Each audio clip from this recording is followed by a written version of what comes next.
तो आखिरकार 12 दिन तक गोलियों और मिसाइलों की बरसात के बाद इजराइल और ईरान ने हथियार नीचे रख दिए हैं, यानी सीज फायर हो गया है। लेकिन अब असली लड़ाई सवालों की है।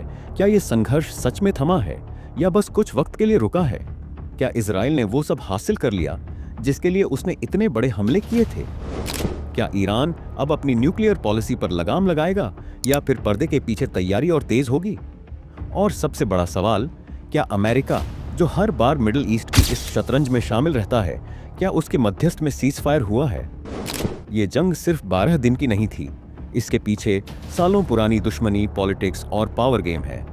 और असर सिर्फ तेल या बॉर्डर तक सीमित नहीं रहेगा।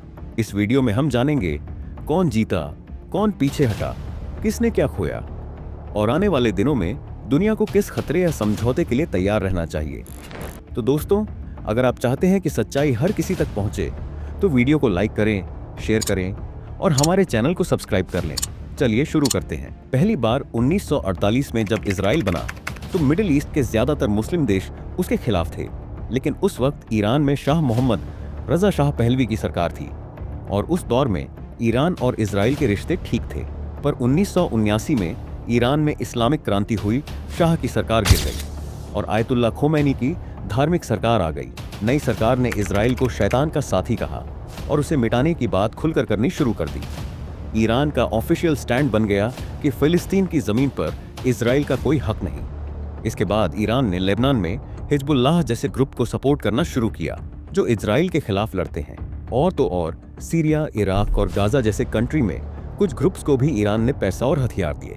और अब तो झगड़े की सबसे बड़ी वजह बन गया है परमाणु बम। सन 2000 के बाद से ईरान ने न्यूक्लियर प्रोग्राम तेजी से बढ़ाया। इजराइल, अमेरिका और कई देशों को डर है कि अगर ईरान के पास परमाणु बम आ गया तो पूरा मिडिल ईस्ट उसके कंट्रोल में आ जाएगा। इसीलिए इजराइल ने कई बार ईरान की न्यूक्लियर साइट्स पर साइबर अटैक और सीक्रेट ऑपरेशन किए हैं।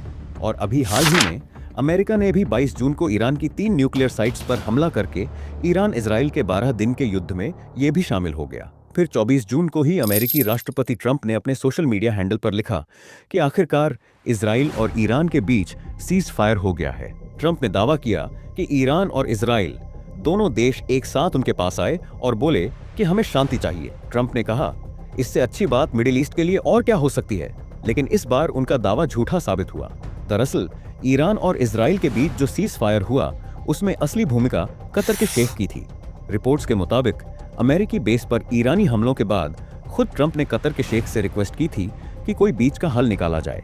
इसके बाद शेख मोहम्मद अल थानी ने ईरानी सरकार से बातचीत की और तब जाकर हालात शांत हुए।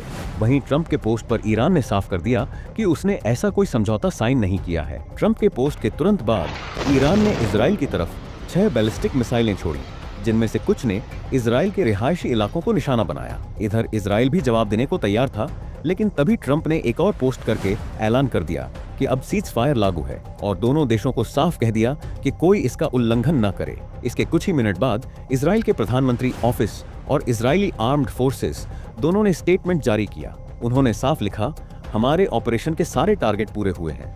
ईरान के न्यूक्लियर साइट्स तबाह कर दिए गए हैं, न्यूक्लियर साइंटिस्ट्स मारे गए हैं और उनकी मिलिट्री कैपेबिलिटी को भी भारी नुकसान पहुंचा है। लेकिन असली सवाल ये है, क्या वाकई ईरान अब रुक जाएगा?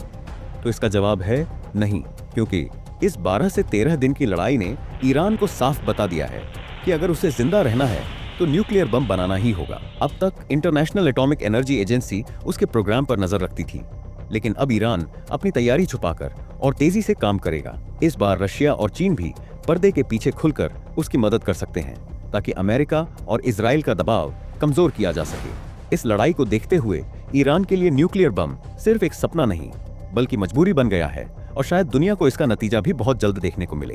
अब सवाल यह है, कौन जीता, कौन पीछे हटा और किसने क्या खोया? तो इजराइल का दावा है कि उसके 200 से ज्यादा लड़ाकू विमानों ने ईरान के 100 से ज्यादा क्षेत्रों में हमला किया। इनमें परमाणु सेंटर, सैन्य बेस और कुछ आवासीय इलाके भी शामिल थे। इस हमले में करीब 639 लोग मारे गए, जिनमें ईरानी सेना के शीर्ष अधिकारी और कुछ प्रमुख परमाणु वैज्ञानिक भी थे। वहीं दूसरी तरफ ईरान ने लगभग 591 मिसाइलें इजराइल पर दागी, जिसकी वजह से 28 लोग मारे गए और 3400 से ज्यादा लोग घायल हुए। अब देखा जाए तो इजराइल ने दावा किया कि उसने ईरान के न्यूक्लियर प्रोग्राम को बर्बाद कर दिया। कुछ हद तक ये सही भी है।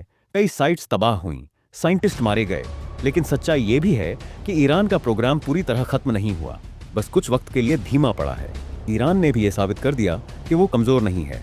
उसने 150 से ज्यादा बैलिस्टिक मिसाइलें और सैकड़ों ड्रोन इसराइल पर बरसाकर बता दिया कि अगर हमला होगा तो जवाब भी आएगा, और वो भी रिहायशी इलाकों तक। अमेरिका ने इस पूरे खेल में पहले तो हमला करवाया, फिर सीज फायर का ऐलान करके खुद को शांति दूत दिखा दिया। ट्रंप ने पोस्ट कर दिया कि अब कोई भी उल्लंघन नहीं करेगा, लेकिन सब जानते हैं कि ये ठहराव बस अस्थायी है। कहने को इजराइल जीत गया, लेकिन अंदर से उसे भी डर है कि ईरान चुपचाप फिर से तैयारी कर रहा है। ईरान खुलकर हारा नहीं, उसने पीछे हटने की जगह अपनी ताकत दिखा दी। मतलब साफ है, मैदान में कोई पूरी तरह जीता नहीं, कोई पूरी तरह पीछे हटा नहीं, बस दुनिया को कुछ दिन की राहत मिली है। लेकिन जंग की चिंगारी अभी बुझी नहीं, वो कहीं और किसी और शक्ल में फिर फूट सकती है। हम आपसे जानना चाहते हैं, क्या ईरान इतने प्रेशर के बीच अपना न्यूक्लियर प्रोग्राम सफल कर पाएगा? कमेंट करके जरूर बताएं। अगर वीडियो अच्छी लगी हो तो लाइक करें, चैनल को सब्सक्राइब करें। मिलते हैं अगले वीडियो में।